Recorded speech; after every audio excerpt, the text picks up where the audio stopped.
ओम श्री शक्ति नमः, ओम श्री शक्ति नमः, ओम श्री शक्ति नमः, ओम श्री शक्ति नमः, ओम श्री शक्ति नमः। अथ षोडशो अध्यायम्।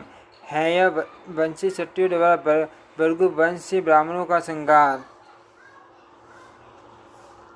जन्मेजय बोले, जिन हैय क्षत्रियों ने ब्रह्म हत्या की लेश मात्र भी चिंता न करके भृगुवंशी ब्राह्मणों का वध कर दिया, वे किसके कुल में उत्पन्न हुए थे? हे पितामह, उनके वैर का क्या कारण था? आप मुझे बतलाइए। श्रेष्ठ जन किस कारण विशेष के बिना क्रोध कैसे कर सकते हैं? अपने ही पुरोहितों के साथ उनकी शत्रुता किस लिए हो गई थी? संभवतः उन क्षत्रियों की उस शत्रुता के पीछे कोई महान कारण रहा होगा, अन्यथा पाप से भयभीत रहने वाले वे पराक्रमी क्षत्रिय निरपराध एवं पूजनीय ब्राह्मणों की हत्या क्यों करते हैं? मुनिश्रेष्ठ, ऐसा कौन से क्षत्रिय होगा जो अल्प अपराध के कारण ब्राह्मणों का वध करेगा? मुझे तो इस विषय में महान शंका हो रही है, इसका कारण बताने की कृपा करें।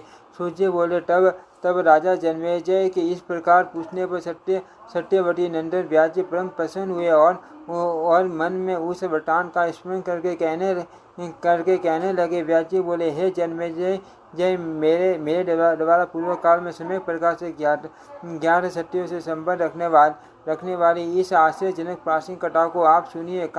कार्तवीर्य नामक एक हैय वंशीय राजा हो चुके हैं।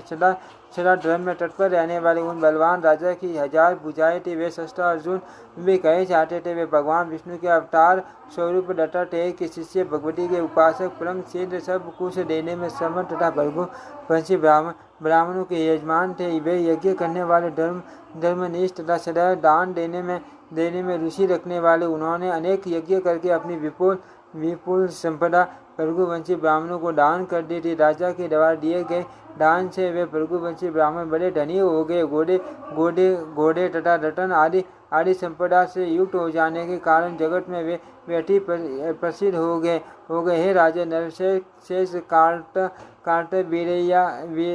वीरयार्जुन के दीर्घ काल तक राज्य करने के पश्चात उनके स्वर्ग चले जाने पर हैय वंशी क्षत्रिय धनहीन हो गए। हे राजन, किस समय हैय क्षत्रियों को कार्य विशेष के लिए धन की आवश्यकता पड़ गई, तब वे धन मांगने की इच्छा से भृगुवंशी ब्राह्मणों के पास गए। उन क्षत्रियों ने अत्यधिक विनम्रता पूर्वक उन ब्राह्मणों को धन की याचना की, किंतु लोभ के वशीभूत उन ब्राह्मणों ने कुछ नहीं दिया और बार बार कहते रहे, मेरे पास नहीं है, मेरे पास नहीं है। हैय वंशी क्षत्रियों से भयभीत होकर कुछ भृगुवंशी ब्राह्मणों ने अपनी पशु संपत्ति जमीन में गाड़ दी और कुछ ने अन्य ब्राह्मणों को दे दी।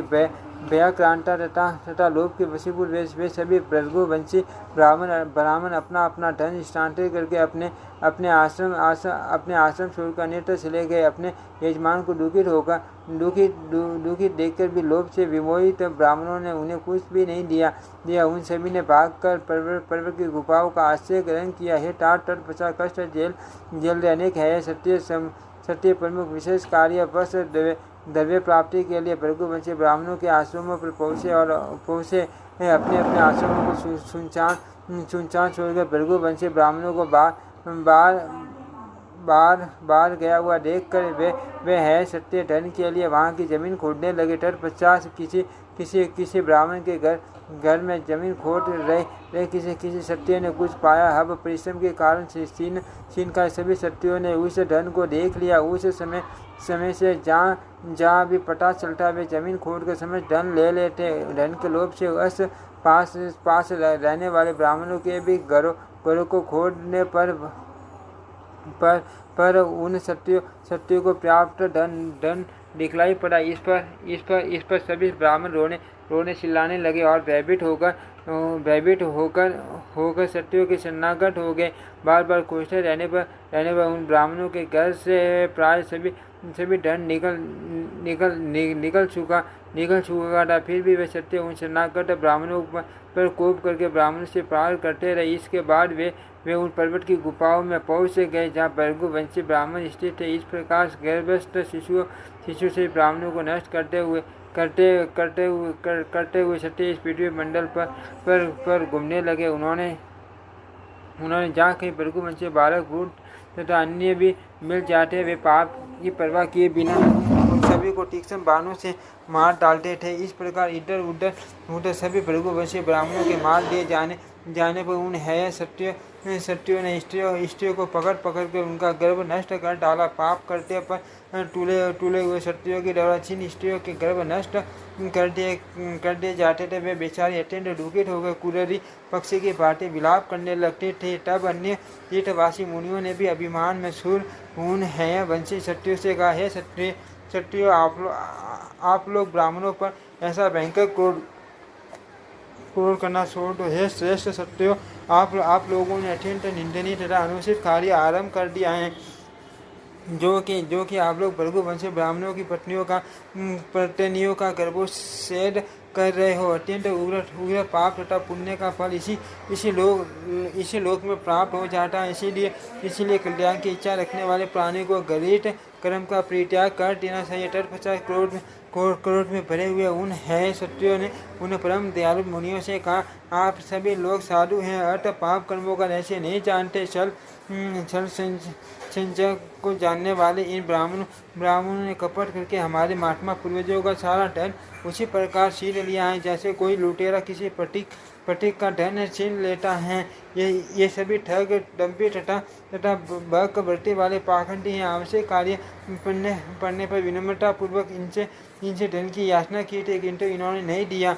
यहाँ तक कि चतुर्थ सवर्दी पर भी धन मांगने पर हम याचकों को अत्यंत दुखित देखकर इन निष्ठुर ब्राह्मणों ने हमारे पास नहीं है ऐसा कहा। महाराज कार्तवीर्य से धन प्राप्त करके इन्होंने किस प्रयोजन से धन की रक्षा की। इन्होंने न तो यज्ञ किए और न तो याचकों को कोई पशु दान दिया।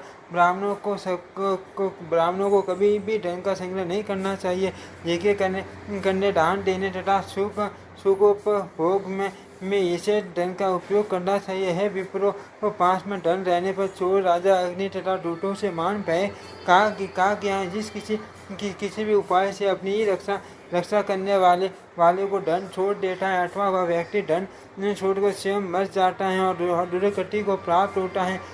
हम सब ने बड़ी विनम्रता के साथ इन लोगों से चतुर्थ वृद्धि पर धन मांगा था। फिर भी लोभ के कारण संचय में पड़े हुए पुरोहितों ने हमें धन नहीं दिया। दान, भोग तथा नाश धन की इस प्रकार की गति होती है। पुण्यशाली प्राणियों के धन की गति दान तथा भोग है और दुष्ट आत्मा वाले प्राणियों के धन की गति नाश है। तो कृपण व्यक्ति न दान करता है और न धन का उपभोग करता है, फिर तो केवल धन के संग्रह में लगा रहता है। वह वंशक प्राणी राजा के द्वारा सर्वथा दंडनीय है और दुख का भागी होता है। इसीलिए इन वंशक गरुड़ तथा अधम ब्राह्मणों को मारने के लिए हम सभी उद्यत हुए हैं। आप महात्मा जन इसके लिए हम पर कोप न करे। व्याजी बोले, इस प्रकार से सहेतुक वचन कहकर उन मुनियों को पुनः आश्वस्त करने के बाद वे पुनः भृगु कुल की स्त्रियों को खोजते हुए भ्रमण करने लगे।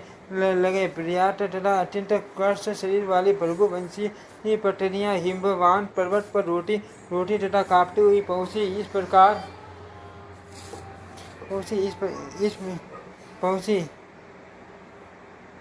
इस प्रकार धनलोलुप तथा पाप कर्मों से अभिभूत है। उन्होंने उन ब्राह्मणों को बहुत पीड़ित किया तथा उनका संहार किया। लोभ मनुष्य के देह में रहने वाला सबसे बड़ा शत्रु है। ये समस्त दुखों का आगार, दुखदायी तथा प्राणों का नाश करने वाला कहा गया है। यह लोभ संपूर्ण पापों की जड़ तथा सभी दुखों का कारण है। लोभ से युक्त प्राणी सदा तीनों वर्णों के लोगों से विरोध रखने वाला होता है। लोभ के वश वो प्राणी अपने सदाचार तथा कुल धर्म का भी परित्याग कर देते हैं। वे अपने माता पिता, भाई बांधव, गुरु, मित्र, पत्नी, पुत्र तथा बहन तक का वध कर देते हैं। इस प्रकार लोभ के वशीभूत मनुष्य पास से मोहित होकर कौन सा दुष्कर्म नहीं कर डालता। क्रोध, काम तथा अहंकार से भी बढ़कर लोभमान शत्रु है। लोभ में पड़कर मनुष्य अपने प्राण तक गवा देता है। फिर इसके विषय में और क्या कहा जाए। हे महाराज, आपके पूर्वज धर्मज्ञ तथा सत्य पथ पर चलने वाले थे, किंतु वे पांडव तथा कौरव लोभ के कारण ही मारे गए।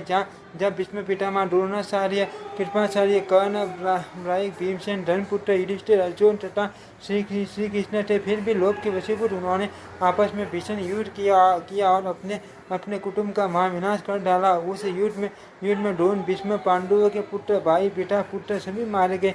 अतः लोभ प्रायण मनुष्य क्या नहीं कर डालता।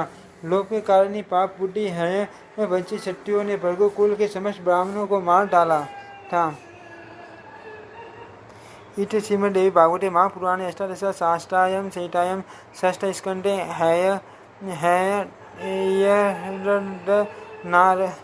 नारायणेन स भृगूणां वर्णनं नाम षोडशोऽध्यायः। ओम श्री शक्ति नमः। ओम श्री शक्ति नमः। ओम श्री शक्ति नमः।